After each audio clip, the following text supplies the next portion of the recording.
aí, Oi, Claudinha! gente! Tudo bom? Olá, gente! Liberou direitinho pro pessoal poder conversar, né? Tá, não, tá liberado, tá aparecendo ali. Olha só quem tá chegando aí. Ó, recebendo corações. Aí, legal. Que Gente, bom. vamos falar um pouquinho então sobre a Primeiro questão. vamos apresentar, porque a gente tem gente nova na casa. Ah, isso aí. Para quem não nos conhece, nós somos do Ponto Mutação, tá? Eu sou a Cláudia, sou psicóloga. Olá, tudo bom, pessoal? Eu sou o Rafael, psicólogo também do Ponto Mutação. Isso. Nós somos psicólogos positivos, tá?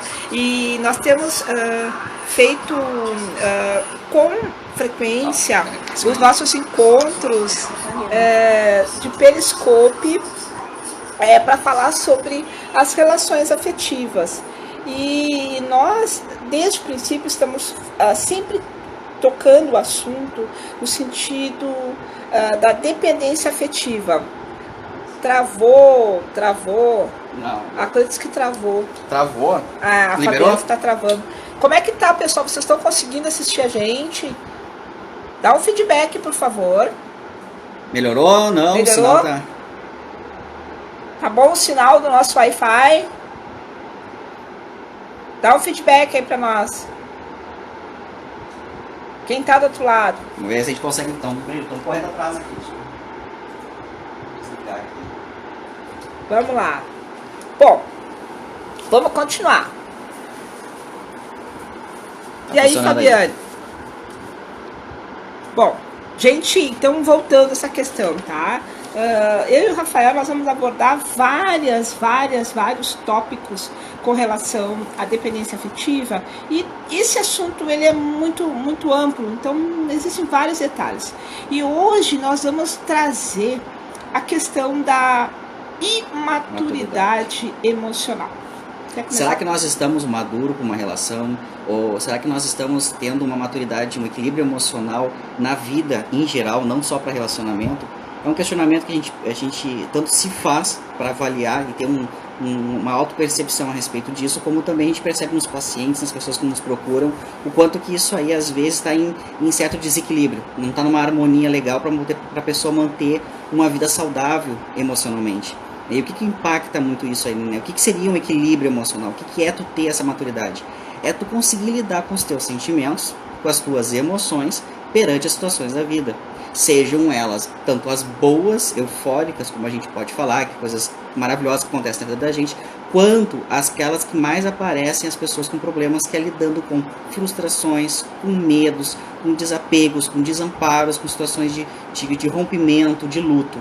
Aí é que vai exigir da pessoa ela se dar conta como é que é esse sentimento, como é que esse teu equilíbrio e maturidade vai te cobrar, como é que tu tá lidando com isso, porque não é tão simples e não é tão fácil, né?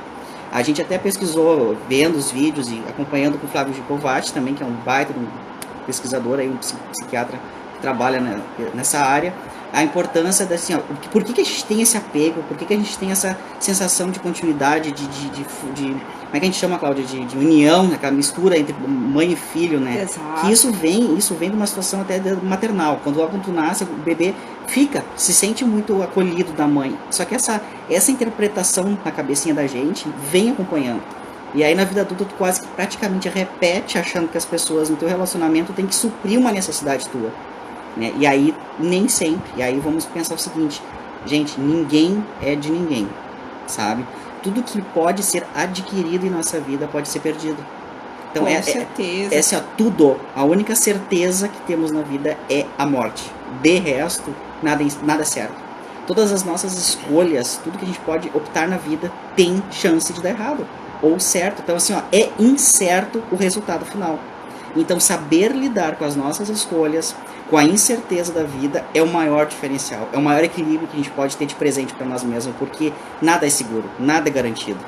Tu faz o melhor que tu pode fazer, tu tenta buscar o melhor que pode ser, tu se desenvolve da forma como tu consegue, mas tu pode cada vez mais evoluir, se desenvolver e melhorar como ser humano e como ter o equilíbrio para poder lidar com essas situações e as adversidades que acontecem, porque aí é que pega o impacto, né, Cláudia? Com certeza. E o fato dessa expressão imaturidade emocional, quando alguém chama alguém ou mostra a ela que ela está sendo imatura nessa área, muitas das vezes a pessoa se sente ofendida, mas na verdade não é de cunho pejorativo, muito pelo contrário. Às vezes a pessoa ela tem um bom desempenho em outras áreas da vida, mas emocionalmente ela ainda não está preparada para lidar com essas adversidades, como o Rafael comentou. E isso pode, nós não vamos afirmar, tá? Porque cada caso é um caso. Pode ter sido decorrente, certo? Lá no início da infância, quando os pais, de repente, super protegeram essa criança, certo? E isso pode acarretar um problema no futuro, mas não, isso não é uma regra, certo? Outra questão que nós vamos falar agora, mais adiante, nós vamos citar somente 3, tá? 3 fatores que podem corroborar, no caso, né, com a questão da dependência afetiva. Primeiro é a baixa tolerância ao sofrimento, o segundo é a baixa tolerância à frustração e o terceiro é a ilusão de permanência. Então a gente vai começar pelo primeiro, comentar brevemente sobre o que é, porque esses três itens, tá? Eles acontecem simultaneamente. Nós vamos falar em separado para que vocês compreendam o conceito e como funciona cada um, certo? Esse é praticamente o calcanhar do desequilíbrio das pessoas. É o que mais a gente vê e acontece, né, em atendimento. Baixa tolerância ao sofrimento. Ou seja, né, pessoal, é a nossa dificuldade maior de admitir ou de sentir a dor ou o sofrimento perto da gente por uma situação de que tu não tá aguentando mais. Por exemplo, se alguém te magoa ou se uma situação sai de uma forma que tu não tá gostando, tu já vai te sentir muito, aquela dor, aquele pesar para aquela situação vai ser muito danosa, tu não consegue lidar com aquilo, aquela dor é muito grande. Num relacionamento, por exemplo, se tu tá com alguém, a pessoa pretende te abandonar, por exemplo, ou estão chegando numa situação que precisa terminar um relacionamento, a pessoa não consegue se imaginar longe da outra, ou seja, a dor é tamanha por ficar sozinha e teria que entender por que esse vazio e ficar contigo mesmo é tão ruim que nem o outro quer ficar contigo. Então tu tem que entender a ficar contigo mesmo, a ficar só, e lidar com esse sentimento. Então lidar com o sentimento da dor, do sofrimento. E mais um detalhe importante, quem tem baixa tolerância ao sofrimento, qualquer situação desagradável, tá, perturba. A pessoa não consegue, por exemplo, só de imaginar de que algo possa dar errado, ela não segue em frente. Ela simplesmente para. Ela não consegue enfrentar. E não precisa ser nada muito grave. Ou seja, foge o controle. Vai doer, vai ser uma coisa ruim, desiste. Já se acomoda, chora e senta e chora, como se fala. Né? Mas como a gente comentou agora no início, assim, cada escolha na vida, cada desenvolvimento próprio e crescimento exige um movimento de dor. Exige um pouquinho assim, não existe crescimento sem dor. A gente se desenvolve sim a partir de escolhas, as quais nem sempre a gente tem certeza, ou seja, são escolhas incertas, mas a gente se joga para melhorar em relação àquilo. E isso requer este equilíbrio porque as coisas nem sempre saem como a gente quer. E é lidando com isso que a gente cresce. Né? Se a gente vem numa vida mantendo um padrão, se não tem nenhuma força contrária para mudar esse padrão, a gente não evolui, a gente não muda de padrão. Então a gente precisa sim entender isso para poder escolher fazer uma dieta, por exemplo, tu vai ter um certo sacrifício. Escolher para passar num concurso, tu vai ter um sacrifício, tu vai ter que fazer escolhas. Ou tu vai sair numa festa de noite, num sábado, tu vai te sentar e vai estudar, porque tu tem uma meta, tu tem um objetivo na vida. Tudo requer um certo esforço, e esse esforço é um pouquinho dolorido sim, assim como no nascimento, que doeu muito, porque afinal o neném não nasce rindo, né? Verdade. Nasce chorando, então é meio traumatizante. Então na vida ela exige que a gente desenvolva essa competência, essa habilidade de lidar com essas adversidades. E o sofrimento é parte, assim, a gente não pode querer na vida achar que tudo é flor, 24 horas de felicidade, tudo bem. Quem tenta imaginar que a felicidade é constante já está assim, ó, é uma visão lúdica e imatura e infantil do que é a realidade da vida. Porque viver é tu ter momentos felizes sim, mas também aprender a lidar com os ruins que aparecem. Exatamente. E é interessante que é uma característica que nós, seres humanos, temos, né? Nós não queremos sofrer. Só que há necessidade de alguns sofrimentos para que nós possamos experienciar e amadurecer. Exato. Esse é o processo. Crescer dói.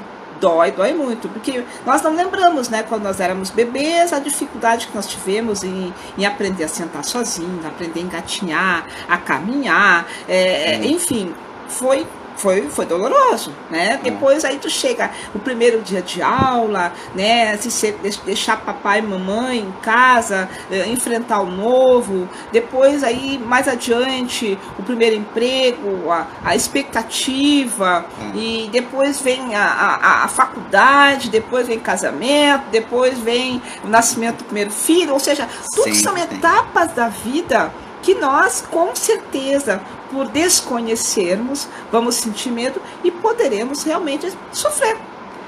Não sei se você quer falar mais alguma coisa a respeito disso. Não, eu já entro no tópico, agora a gente fala um pouquinho sobre a baixa tolerância à frustração. Exatamente, que as pessoas confundem um pouco com essa questão do sofrimento. Mas manda lá, Rafa. Frustração tem a ver muito com o que tu quer. Então, assim, ela é muito egocêntrica, é muito nosso. Quando a coisa não sai como eu quero, aí tu senta, chora e birra, faz birra. É bom exemplo. Tem chilique. É um bom exemplo da gente falar um pouquinho sobre a questão da frustração. É a criança, aquela que vai no supermercado, quer alguma coisa, um doce, uma bala, e o pai não pode dar. Ele explica, mas a criança não quer entender o não poder. Ele quer porque ele quer. E aí começa aquela choradeira, aquela birra. E é importante, na educação infantil também, a gente se dá conta que a frustração do pequeno é fundamental. Não que tu vá saindo frustrando o teu filho, mas ele também tem que entender que na vida as coisas tem momentos que não saem como a gente quer. Tem coisas na vida, e a vida vai mostrar isso, que os impactos da vida saem assim, tu tem as escolhas, tu tem o teu viver, é isso, daqui a pouquinho não sai como tu quer, então tu tem que saber lidar com isso. Bom, não deu certo, o que eu vou me replanejar, me reorganizar, me reinventar para fazer de novo, né? E a persistência na vida requer então tu ser um pouco frustrado. Pessoas que não são frustradas, crianças que são super protegidas, acham que a vida sai dessa forma, que tudo é belo e flor, e não é bem assim. Exatamente. E aí como é que fica essa questão da baixa frustração diante de um relacionamento, né, em que há a dependência afetiva? Se o parceiro ou a parceira não atende às nossas expectativas, nós, que eu digo quem é dependência afetiva, e a tendência a ter birra. Mas como assim? Por que tu não vais me atender? O que te faz pensar que você não me ama mais? Por quê? Mas eu te amo. Quer dizer, na verdade, a pessoa acha que pelo simples fato dela amar, o outro é obrigado a amá-la também. Gente... É uma coisa meio fora, né? Imaginar. Não faz muito sentido.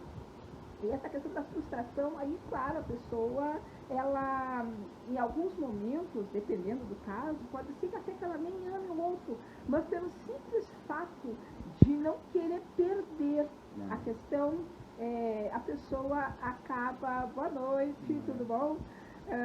A pessoa acaba, de repente, fazendo um jogo, né?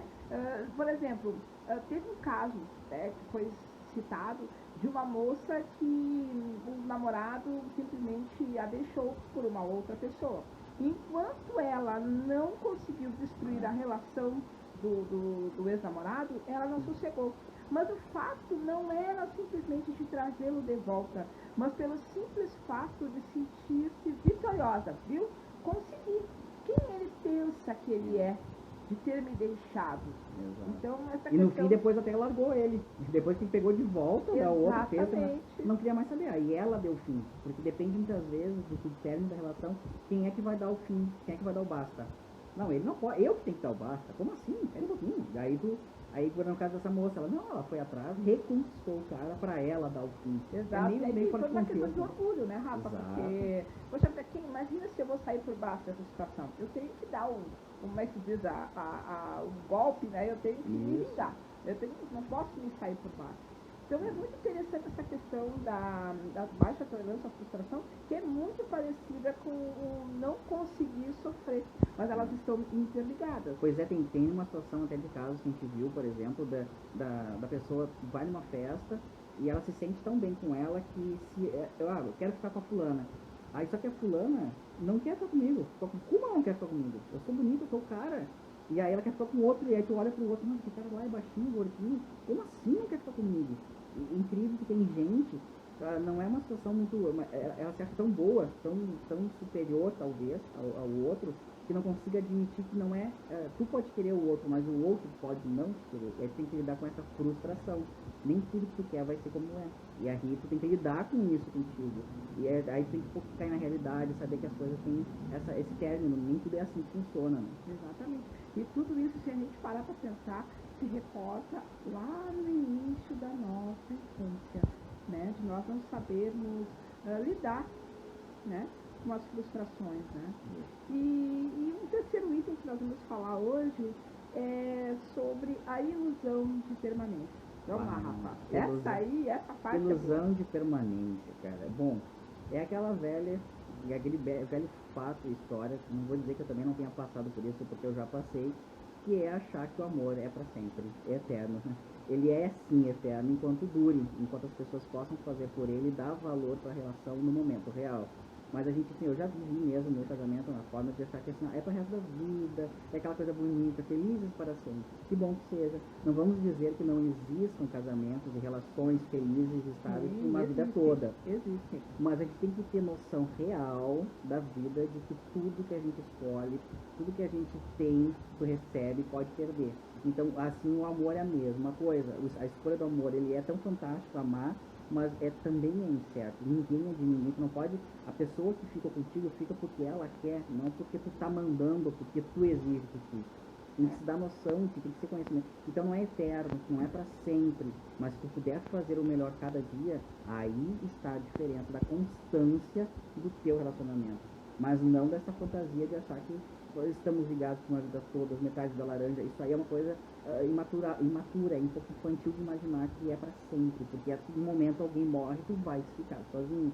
Que bom que o relacionamento durasse até o final da vida de um casal. Sem dúvida. Não, e até porque assim, o que o Rafa acabou de falar é assim, ó, não existe segurança afetiva. Isso.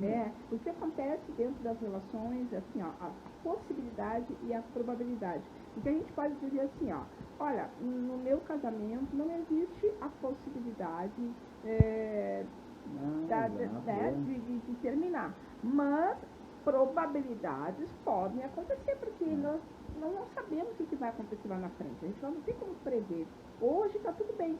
Aí é interessante que, se nós passarmos a prestar atenção nessas questões e investirmos na relação, focando no aqui e no agora, nós aproveitamos muito mais as relações como um todo, certo? E podemos até diminuir um pouco essa questão do sofrimento, se caso venha a ocorrer, né? Interno ali. Amar inevitavelmente a gente sofre com amor, justamente por essas nossas capacidades. Mas o melhor de tudo é poder sim, a gente a cada dia, a cada relacionamento, a gente aprendendo a lidar com isso. Fácil não é, possível sim, sempre é. Então a gente pode fazer o melhor a cada dia, pode tornar nossas relações mais saudáveis, mais equilibradas, mais efetivas, né? E isso é o propósito que a gente possa ajudar, né? Isso que é legal, a gente descobrir, porque claro que dói, claro que muitas vezes uma traição dói, o ciúme doentio dói, a insegurança dói, o medo dói, tudo isso aí são coisas primitivas, são sentimentos que a gente tem desde pequeno, que só vem realimentar e a gente se depara com isso na vida adulta. Mas a gente pode sim se desenvolver e ter potenciais melhores para poder estar numa relação, né, de qualidade, vivendo aqui e agora com a pessoa bem gostoso, bem legal, numa forma de um amor realmente maduro, com as emoções maduras, né? Exatamente. Mas, gente, todos esses assuntos que a gente está trazendo, assim, ó, a gente está trazendo para vocês essas informações porque é um tema que a gente curte muito, que é essa com relação a relacionamentos amorosos, né? Principalmente essa questão da dependência, que é algo mais comum do que se imagina. Exato. Né? Porque por mais que seja assim, pessoal, por mais que tu goste de alguém, se tu percebe o dano que essa pessoa te faz, tu vai ter que te afastar, te dar conta disso. E na terapia, voltando a falar, não, jamais a gente vai desamar alguém. Tu vai ter que te dar conta de lidar com sentimentos de dor, de frustração, de perda, para largar alguém que tu ainda gosta. Tu ainda ama, tu acha que ama, mas é dependente afetivo, porque amar algo que te faz mal não é amor, né? Aí tem que identificar essa foi profunda. Amar algo que não te dá, não te traz bem, Não é amor. Não é amor. As pessoas confundem muitas vezes isso. E aí não conseguem se libertar, mas é preciso trabalhar essa libertação, né? Num caso de um amor doentio, de algo danoso. Né? E outra coisa também que é muito comum dentro da dependência afetiva, a questão da insegurança de romper, né, essa relação, é a questão do sentimento de culpa que vem, né, por detrás disso, né? Mas eu não posso terminar porque mal ou bem foi bom, né? E é uma pessoa que de repente fez tanto por mim. Aí eu fico pensando, ok, tranquilo, nós somos gratos, de repente, as coisas boas aconteceram durante a relação, né? Mas o que faz pensar que nós precisamos permanecer dentro dessa relação? Isso é uma pergunta que eu sempre gosto de fazer, né? Bom para pensar, É bom para pensar, E é profunda a resposta, porque talvez a gente não consiga responder já de momento, né? Mas a gente vê muita gente querendo se relacionar sem estar preparado para um relacionamento. Quando entra no relacionamento, sente muito medo. A gente fala da questão da tolerância à frustração também, a baixa tolerância, porque também aparece muita gente falando, eu sou controlador. Isso já é um indício de que tu já quer entrar para alguma coisa para controlar alguém. E volta a dizer, não adianta tu entrar com relação querendo pecar de novo, errar nos mesmos erros. Né? Se tu querer controlar algo que não é controlável, a pessoa não é tua, não é brinquedo, não é joguete. Então, se tu entrar pensando em fazer assim, já vai dar meleca, gente. Já é assim, a gente tem que parar e pensar como é que é uma relação saudável. De forma a gente pode realmente viver bem com o outro. É um desafio grande, é desafiador, mas é possível. Tem que estar disposto. Tem gente que tem outras formas de amar que aparecem, né? Casais que moram em casas diferentes, quartos separados, a gente já falou sobre isso. E que às vezes dá mais certo porque tu respeita a individualidade do outro. Isso também é uma coisa que a gente tem que pensar. Não é uma questão de traição, gente. Porque às vezes a pessoa fala, mas vou morar em casa diferente e vai me trair. E quantas pessoas moram juntos e estão sendo traídos? Então não é por aí a questão. É que, na verdade, a palavra liberdade, ela nos amedronta. Porque a gente sempre faz uma referência à liberdade como algo pecaminoso. Se eu deixar livre, vai aprontar. E não necessariamente. E outra coisa também que eu acho que a gente tem que pensar, no momento que eu deixo o outro livre, eu também tenho a minha liberdade. É interessante a liberdade porque ela te coloca uma responsabilidade maior contigo mesmo. Com teus valores, com a tua ética, porque até é um exemplo de se falar, a gente está falando de amor, mas tem aquele caso dos restaurantes, acho que uma vez veiculou no Fantástico, agora não lembro o local, de um restaurante que tu entra, tu come, tu mesmo vai ao caixa, coloca o dinheiro e pega o troco. Não tem caixas lidando com aquilo, tu mesmo vai lhe paga, ou seja, é uma liberdade e confiança do restaurante que tu vai fazer. E eles dizem assim, nunca tiveram alguma situação de ninguém entrar lá e não pagar. Ou seja, com a tua liberdade, a tua responsabilidade de que vai, para não fazer algo errado, esse valor interno basta, né? Esse valor interno vai que tu não vai roubar, tu não vai passar perna em ninguém. Será que tem alguém olhando? Não sei, acho que tem uma cobrança interna que vai te mostrar, não, pera um pouquinho, vamos.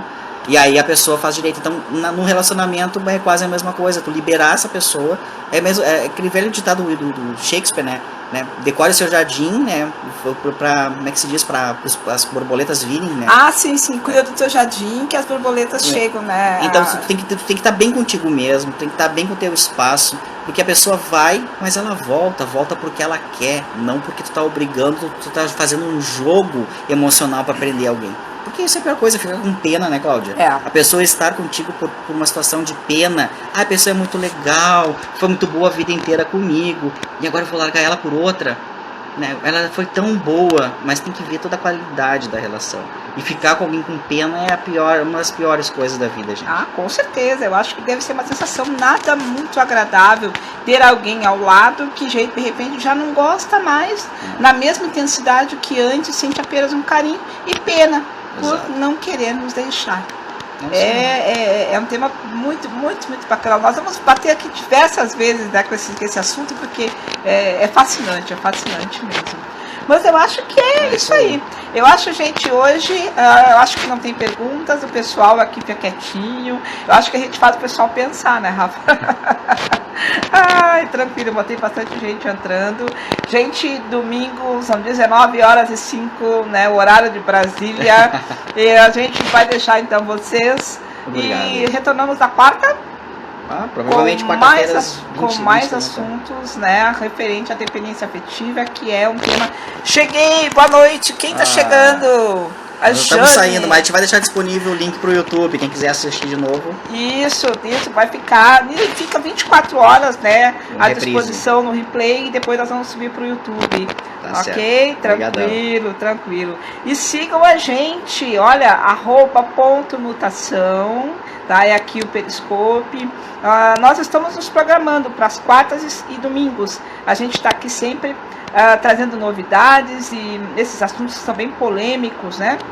A nossa área da psicologia, nós estamos estudando a psicologia positiva, e nós queremos né, poder aplicar isso nas relações. Eu acho que vai ser um trabalho bem bacana, né? E brevemente a gente vai estar trazendo temas da psicologia positiva, né? Que a gente vai abordar aqui e fazer esse link de pensar nos relacionamentos, tanto amorosos quanto nos relacionamentos em si, as amizades, as pessoas, a importância social. Nos relacionamentos como um todo, né? Exato. Não é simplesmente relacionamentos de casais. Certo.